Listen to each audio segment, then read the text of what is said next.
Innal hamdalillah nahmaduhu wa nasta'inuhu wa nastaghfiruh wa na'udzu bihi min shururi anfusina wa min sayyiati a'malina may yahdihillahu fala mudilla lahu wa may yudlil fala hadiya lahu. Asyhadu an la ilaha illallah wahdahu la syarika lahu wa asyhadu anna Muhammadan 'abduhu wa rasuluh.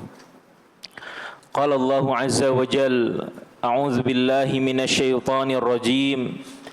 Ya ayyuhalladzina amanu taqullaha haqqa tuqatih wa la tamutunna illa wa antum muslimun. Wahai orang-orang yang beriman, bertakwalah kalian kepada Allah dengan sebenar-benarnya takwa, dan jangan sekali-kali kalian mati kecuali dalam keadaan Islam. Fa inna asdaqal hadithi kitabullah, maka sebenar-benar perkataan adalah firman-Nya Allah Subhanahu wa taala. Wa khairal hadi hadi Muhammadin sallallahu alaihi wasallam, dan sebaik-baik petunjuk adalah petunjuknya Nabi Muhammad sallallahu alaihi wasallam. Wa syarrul umuri muhdatsatuha, dan seburuk-buruk perkara adalah perkara-perkara baru yang diada-adakan di dalam agama. Fa inna kulla muhdatsatin bid'ah, karena setiap perkara-perkara baru yang diada-adakan di dalam agama adalah bentuk kebid'ahan. Wa kulla bid'atin dhalalah, dan setiap kebid'ahan merupakan kesesatan. Wa kulla dhalalatin finnar, dan setiap kesesatan tempatnya adalah di neraka. Hadirin a'azakumullah, pertama-tama marilah kita panjatkan puja dan puji syukur kita kehadirat Allah Subhanahu wa taala atas limpahan rahmat, karunia dan inayahnya kepada kita bersama. Yang terbesar daripada itu semua adalah nikmat keimanan, nikmat keislaman, lalu taufik kepada amalan saleh. Salawat dan salam marilah kita curahkan kepada junjungan kita, suri tauladan kita, Nabi kita tercinta Muhammad sallallahu alaihi wasallam, beserta kepada seluruh keluarganya, seluruh sahabatnya dan umatnya. Hadirin a'azakumullah,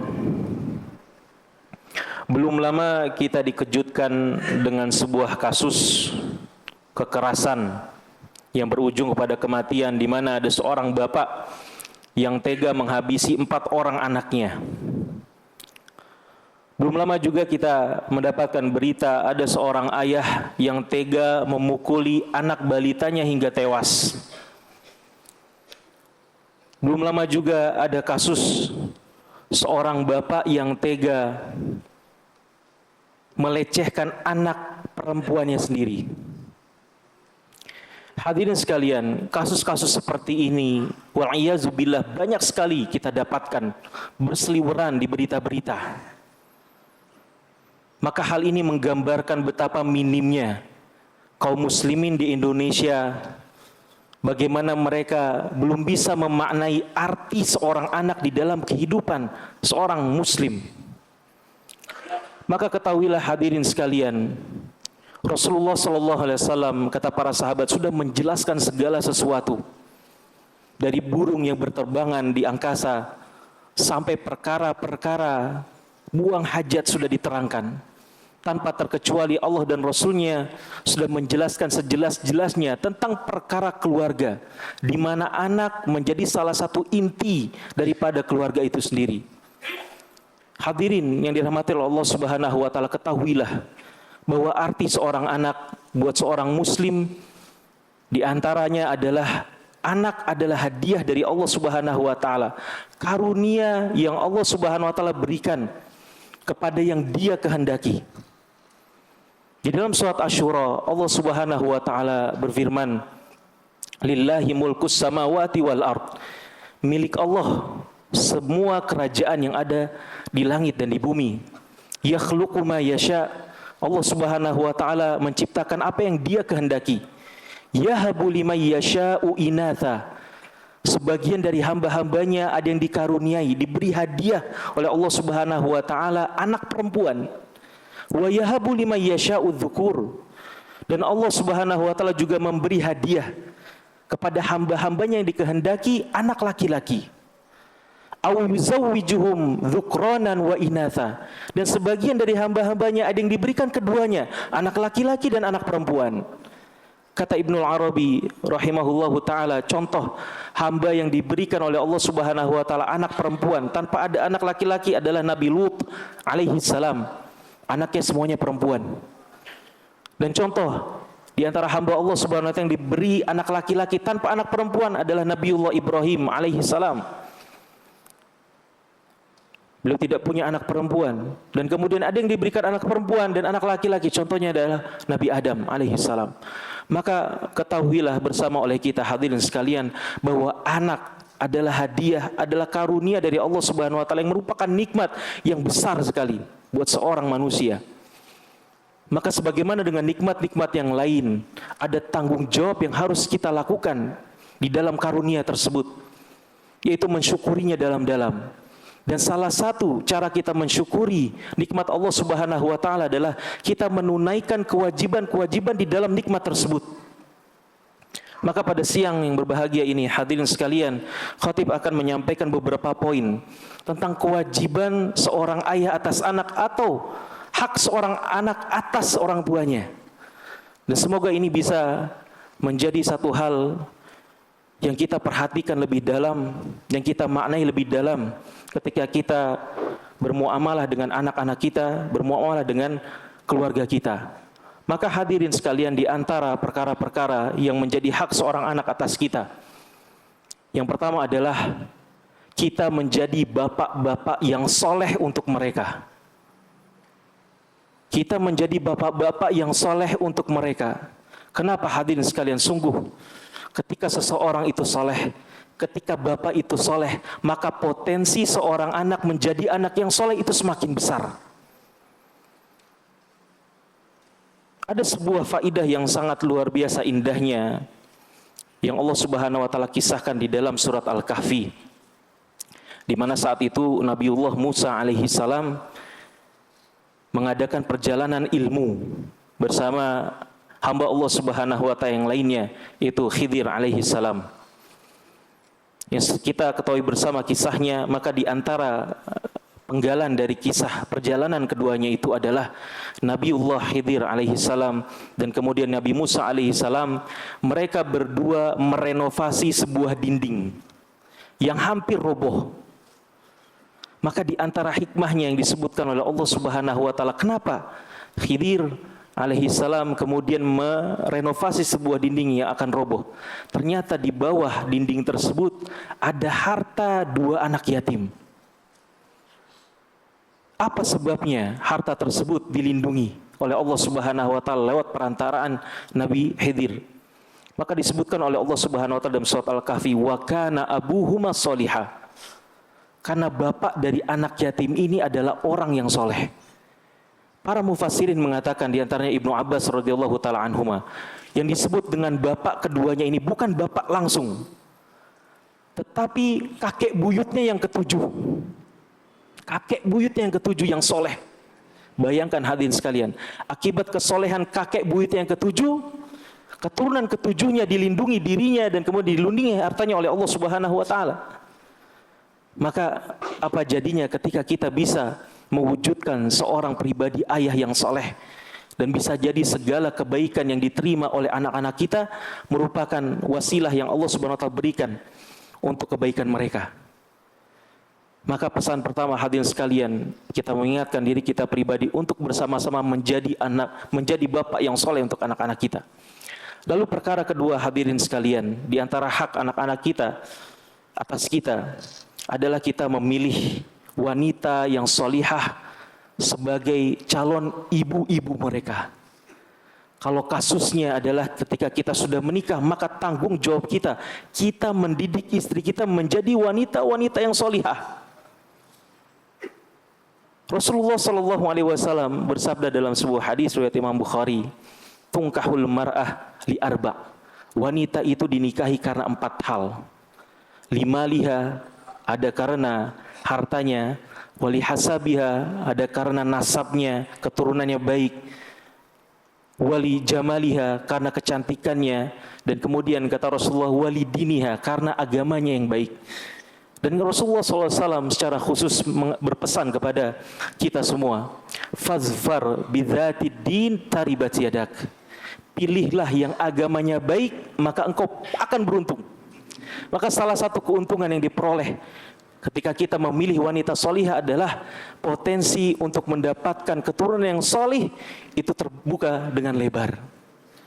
Hadirin sekalian, maka disebutkan oleh seorang penyair, al-ummu madrasatul ula idza a'dadtaha, yang namanya ibu itu adalah madrasah pertama bagi anak-anaknya ketika kita mempersiapkannya, ketika kita mendidik mereka. Idza a'dadta sya'ban thayyibal a'raqi. Kalau kita benar-benar mempersiapkan wanita dengan baik, mendidik mereka dengan baik, maka sejatinya kita sedang mempersiapkan sebuah generasi yang gemilang. Dan ini sudah diketahui oleh para sosiolog bahwa di antara barometer penting untuk menilai sebuah peradaban itu baik atau buruk adalah melihat keadaan wanitanya. Bagaimana keadaan mereka? Bagaimana moralitas mereka? Kalau moralitasnya buruk, maka sudah bisa dipastikan peradaban itu peradaban yang buruk. Maka hadirin sekalian, bersama-sama kita tilik di antara sosok besar di dalam agama kita, Al-Imam Al-Bukhari. Disebutkan di dalam biografinya bahwa Al-Imam Al-Bukhari adalah seorang yang yatim dari kecil. Usia 1 tahun atau usia 2 tahun dia ditinggal wafat oleh ayahnya. Tetapi hadirin sekalian, takdir Allah Subhanahu wa taala, beliau diberi karunia seorang ibu yang solihah. Usia 2 tahun penglihatan beliau hilang. Usia 2 tahun, usia yang masih sangat belia. Penglihatan beliau hilang, buta matanya. Namun karena beliau punya ibu yang solihah, disebutkan di dalam biografi yang disebutkan oleh para ulama, Ibunda Imam Bukhari terus berdoa kepada Allah Subhanahu wa taala. Setiap malamnya beliau menangis memohon kepada Allah Subhanahu wa taala agar dikaruniai kesembuhan buat anaknya. Hingga beberapa tahun berselang, akhirnya Allah Subhanahu wa taala menjawab doa Ibunda Imam Bukhari tersebut. Ketika malam hari setelah tahajudnya, Ibunda Imam Bukhari bermimpi bertemu dengan Nabiullah Ibrahim alaihissalam. Dan kemudian Nabiullah Ibrahim alaihissalam mengatakan, sungguh Allah Subhanahu wa taala mengabulkan kesembuhan buat anakmu akibat tangisan-tangisanmu tiap malam. Maka hadirin sekalian, dari sini tergambar oleh kita bahwa seorang Amirul Mukminin fil hadis, orang yang paling memiliki kapasitas di dalam ilmu hadis seperti Al-Imam Al-Bukhari bukan muncul begitu saja, tetapi ada sosok besar yang menemani masa kecil dan kemudian masa kehidupan beliau, yaitu ibunda beliau. Maka dari itu hadirin sekalian, di antara hak anak kita atas kita adalah kita memastikan bahwa kita memilih wanita yang solihah untuk mereka. Dan ketika kemudian kita posisinya sudah menikah, berarti kita punya tanggung jawab untuk mendidik terus istri kita sehingga bisa menjadi ibunda yang soleh untuk anak-anak kita. Kemudian hak ketiga yang dimiliki oleh anak kita atas kita, ma'asyiral muslimin a'azakumullah, yaitu tarbiyah kepada mereka. Tarbiyah kepada mereka, mendidik mereka. Ini tanggung jawab yang lebih besar daripada tanggung jawab nafkah kita kepada mereka, hadirin sekalian. Kenapa? Allah Subhanahu wa taala berfirman di dalam surat At-Tahrim, ya ayyuhalladzina amanu qu anfusakum wa ahlikum nara. Wahai orang-orang yang beriman, jagalah diri kalian dan keluarga kalian dari api neraka. Dan sebagaimana sabda Rasulullah sallallahu alaihi wasallam, kullukum ra'in wa kullukum mas'ulun an ra'iyati. Setiap dari kalian adalah pemimpin dan setiap pemimpin akan dimintai pertanggungjawaban tentang apa yang dipimpinnya. Dan salah satu yang akan dimintai pertanggungjawaban adalah seorang pria an ahli baiti. Seorang pria, seorang laki-laki tentang ahlul baitnya, tentang keluarganya.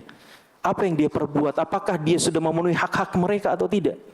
Makanya Ibnu Qayyim Al-Jauziyah rahimahullahu taala, beliau mengatakan, qala ba'du ahli ilm, kata beliau sebagian ahli ilmi mengatakan, yas'alullah al-walid an waladihi qabla an yas'al al-walad an walidihi.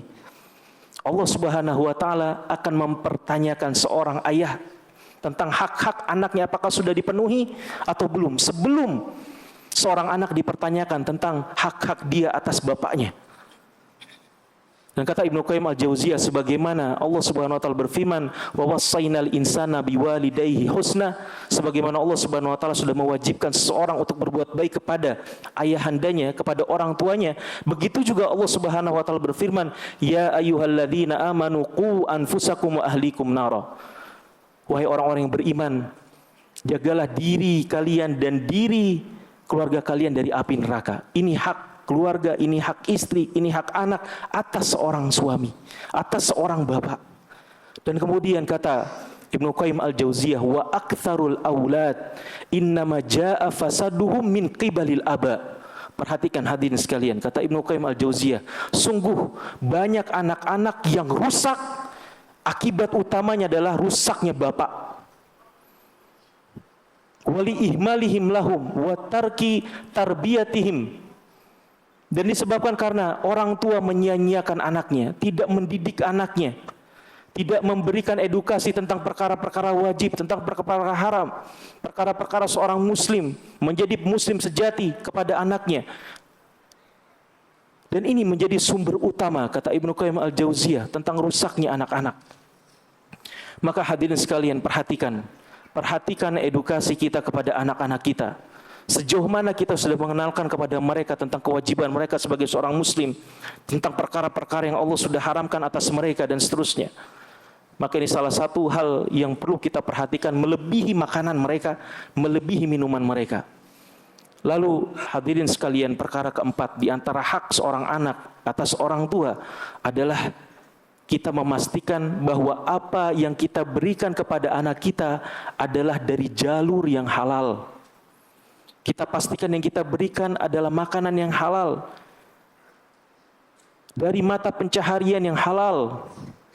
Karena sungguh hadirin sekalian, Rasulullah SAW sudah menjelaskan bahwa yang namanya makanan halal, yang namanya makanan haram itu pasti akan punya efek. Kata Rasulullah SAW, ya, diriwayatkan dari Ibunda Aisyah radhiyallahu taala anha, "Tsumma dzakara ar-rajula yutilu safara ash'atha aghbara yamuddu yadayhi ila sama'i ya rabbi ya rabbi." Rasulullah SAW bercerita tentang seseorang yang sedang dalam keadaan safar, yang sudah kehabisan bekal, yang tidak punya harapan lagi kecuali kepada Allah Subhanahu wa taala, hingga orang ini mengangkat tangannya ke atas langit dan berkata, "Ya Rabbi ya Rabbi." Ya Allah, minta tolong dia sama Allah Subhanahu wa taala. Tetapi apa kata Rasulullah? Wa mat'amuhu haram, wa mashrabuhu haram, wa ghudhiya bil haram, fa anna yustajabulah. Akan tetapi kata Rasulullah SAW, makanannya adalah makanan yang haram, minumannya dari yang haram, mata pencahariannya haram, fa anna yustajabulah. Bagaimana dua orang ini bisa diijabah oleh Allah Subhanahu wa taala? Maka hadirin sekalian, ketika kita menilai kepada biografi orang-orang besar di dalam agama kita, maka kita akan menemukan sebagian dari mereka punya sosok bapak-bapak yang menjaga betul makanan dan harta yang bapak-bapak mereka tersebut berikan kepada anak-anaknya. Contohnya adalah diantaranya Al-Imam Al-Bukhari rahimahullahu ta'ala, disebutkan bahwa bapaknya punya statement bahwa tidaklah harta yang aku berikan kepada anak-anakku, kepada keluargaku, kecuali itu harta yang halal. Tidak ada harta syubhat apalagi yang haram. Begitu juga kisah yang sangat masyhur tentang sosok seorang tabi'in yang mulia, Abdullah ibnul Mubarak. Tidaklah kita membahas tentang satu khisal daripada kebaikan kecuali ada Abdullah ibnu Mubarak sebagai tokoh utama di dalamnya. Kita sebut tentang menuntut ilmu, ada Abdullah ibnu Mubarak. Kita menyebut tentang ibadah, maka di situ ada Abdullah ibnu Mubarak. Ketika kita membahas jihad fisabilillah, ada Abdullah ibnu Mubarak.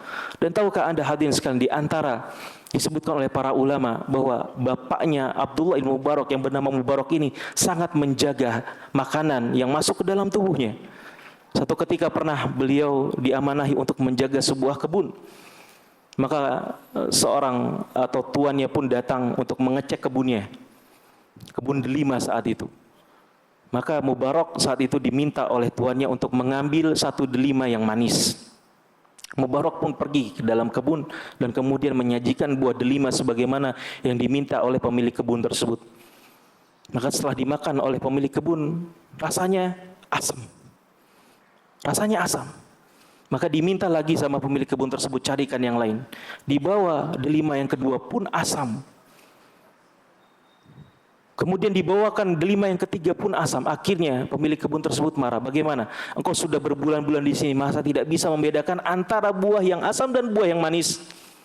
Maka kemudian Mubarak mengatakan, wahai Tuan, engkau membayar saya di kebun ini untuk menjaga kebun Anda, bukan untuk memakannya. Dan demi Allah, selama saya ada di kebun ini, saya tidak pernah makan buah satu biji pun. Maka dari itu hadirin sekalian, di antara hak mereka, hak anak-anak kita atas kita, kita pastikan bahwa apa yang kita berikan kepada mereka adalah dari harta yang halal. Barakallahu li wa lakum fil Qur'anil azim wa nafa'ani wa iyyakum bima fihi minal ayati wa dzikril hakim. Aqulu qawli hadza astaghfirullah li wa lakum wa lisairil muslimin wal muslimati min kulli dzambin fastaghfiruhu innahu huwal ghafurur rahim.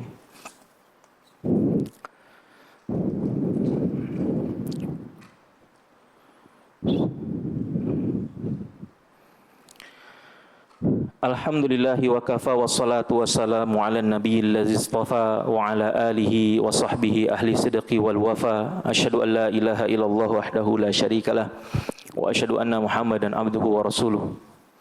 Dan hadirin sekalian, di antara perkara penting yang harus kita berikan kepada anak-anak kita adalah perkara berdoa kepada Allah Subhanahu wa taala untuk kebaikan mereka. Sebagaimana Allah Subhanahu wa taala mengabadikan doanya Nabiullah Ibrahim alaihissalam, Rabbi ja'alni muqimas salati wa min dzurriyyati. Nabiullah Ibrahim alaihissalam pernah atau kerap kali berdoa kepada Allah Subhanahu wa taala, ya Rabbku, wahai Allah Subhanahu wa taala, jadikanlah aku seorang yang mendirikan salat, begitu juga dengan keturunan-keturunanku. Maka hadirin sekalian, selalulah alamatkan kepada Allah Subhanahu wa taala kebaikan untuk diri kita dan kebaikan untuk anak-anak kita, baik itu perkara dunia apalagi akhirat mereka. Innallaha wa malaikatahu yusholluna 'alan nabi ya ayyuhalladzina amanu shallu 'alaihi wa sallimu taslima. Allahumma shalli 'ala Muhammad wa 'ala ali Muhammad kama shallaita 'ala Ibrahim wa 'ala ali Ibrahim innaka Hamidum Majid. Allahumma ighfir lil muslimina wal muslimat wal mu'minina wal mu'minat al ahya'i minhum wal amwat innaka sami'un qaribun mujibu da'awati ya qadiyal hajat. Allahumma ighfir lana wa li ikhwanina alladhina sabaquna bil iman wa la taj'al fi qulubina ghillan lil ladzina amanu rabbana innaka ra'ufur rahim. Rabbana hab lana min azwajina wa dhurriyyatina qurrata a'yun waj'alna lil muttaqina imama. Allahumma ansur ikhwanana al mustad'afina fi kulli makanin wa zaman. Allahumma ansur ikhwanana al mustad'afina fi kulli makanin wa zaman. Allahumma ansur ikhwanana al mustad'afina fi kulli makanin wa zaman. Rabbana atina fid dunya hasanah wa fil akhirati hasanah wa qina adzaban nar. Ibadallah, innallaha ya'muru bil adli wal ihsan wa ita'i dzil qurba wa yanha 'anil fahsya'i wal munkari wal baghi ya'idukum la'allakum tadhakkarun. Fadhkurullahal 'azimul jalila yadhkurkum washkuruhu 'ala ni'amihi yazidkum wa la dzikrullahi akbar. Aqimus shalah.